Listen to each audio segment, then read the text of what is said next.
It is difficult and almost impossible to accept that a passenger ferry of this size could leave port with its bow doors widely open.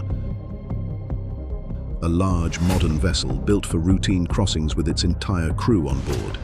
And yet, one of the most basic safety barriers on board had not been secured.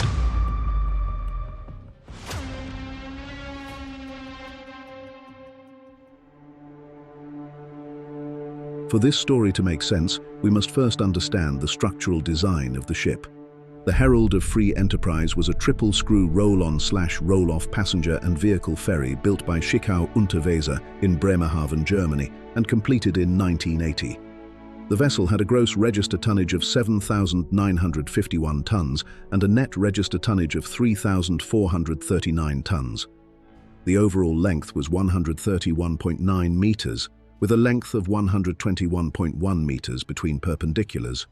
The Herald of Free Enterprise had an enclosed superstructure above the bulkhead deck, meaning that the area above the main structural deck was built up with walls and a roof to house passenger spaces and additional vehicle decks. In ship design, for this enclosed space to be counted as part of the vessel's intact stability, it had to be weathertight. There is an important distinction between watertight and weathertight boundaries. Watertight boundaries are designed to withstand water pressure from either side. They are intended to contain water even if flooding occurs and water accumulates against them. Weathertight boundaries, by contrast, are designed only to prevent the ingress of water from the weather-exposed side under normal sea and weather conditions. They are not intended to retain water once flooding has occurred inside the space. The lower car deck, also known as the G deck, was located above the bulkhead deck and formed part of the ship's enclosed superstructure. It was designed as a large, open vehicle space, extending across the full width of the vessel and over a considerable length. Like other modern roll-on, roll-off ferries, this deck had no internal watertight subdivision. Its design allowed vehicles to be driven straight on and off the ship through bow and stern doors, ensuring fast turnaround in port. However, because it was above the bulkhead deck, the deck's contribution to the ship's stability depended entirely on it remaining dry. The lower car deck, together with its doors and surrounding structure,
On the bridge, the ship was being handled using combinators, engine controls that link propeller pitch, engine revolutions, and throttle into a single lever to produce a chosen speed.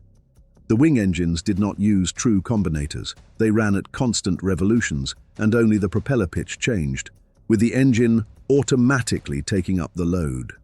The center engine, however, was controlled by a true combinator, with a trimming wheel set to maximum, though the engine settings had been adjusted to avoid overloading it. Both the master and the deck officers later said that when entering or leaving Zeebrugge with the ship trimmed by the head, they were careful to limit speed. The reason was simple: to prevent water coming over the bowsprit.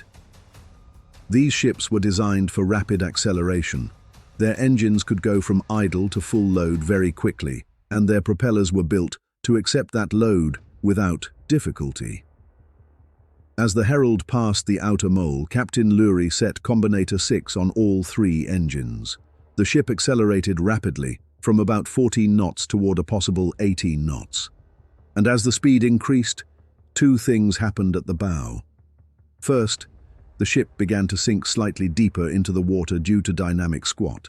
Second, the bow wave grew higher. Near the end of this acceleration, that combination forced seawater over the bowsprit and straight into G-deck. Model tests and full-scale trials had already shown that at Combinator 6, the bow wave would climb well up the bow doors, as much as 2 meters above the spade. In other words, at this speed, water coming aboard was not just possible, it was inevitable. A large volume of water rushed onto G-deck and the ship lurched violently to port, the heel coming almost instantly and reaching around 30 degrees as the water spread across the wide vehicle deck and destroyed stability in seconds, before running to the port side and collecting there, so that, for a brief moment, the ship seemed to settle again, but only at a severe and unnatural angle. Through the open bow doors, huge quantities of water continued to pour in, and this time the roll to port was slower, but unstoppable, with the Herald of Free Enterprise tipping further and further until she passed 90 degrees and ended up on her side on the seabed, with evidence suggesting that she lay almost on her beam ends for about a minute, before finally coming to rest. The speed of the capsize left no time to launch lifeboats or use most life-saving equipment, leaving only life jackets, which were stored in locked lockers near the muster stations on sea deck, on both port and starboard sides, each holding hundreds of jackets with the keys kept in small glass boxes beside the doors. And when the ship rolled over, the starboard lockers would have opened downward while the port side lockers were submerged. That survivors later reported masses of life jackets floating in the water, some likely forced out by their own buoyancy, yet instead of helping, many of these jackets made things worse.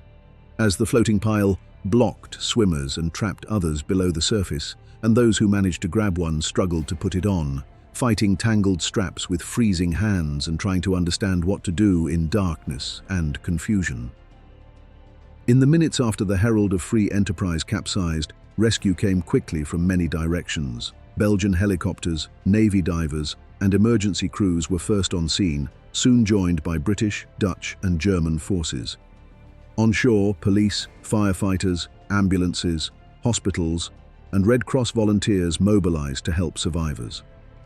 The response was determined and well coordinated, even though helicopter noise, glare, and downwash made communication and movement difficult. The ship capsized because both the inner and outer bow doors were left open. The assistant bosun, Mark Stanley, had the duty to close them, but he had fallen asleep and missed the call to harbor stations. After the capsize, he helped rescue trapped passengers and was badly injured in the process. The bosun, Terence Ailing, did not close the doors because he believed it was not his responsibility, though he later took charge of rescue efforts inside the ship. There was also confusion among the officers. The chief officer and second officer misunderstood who was in charge of loading and securing the ship.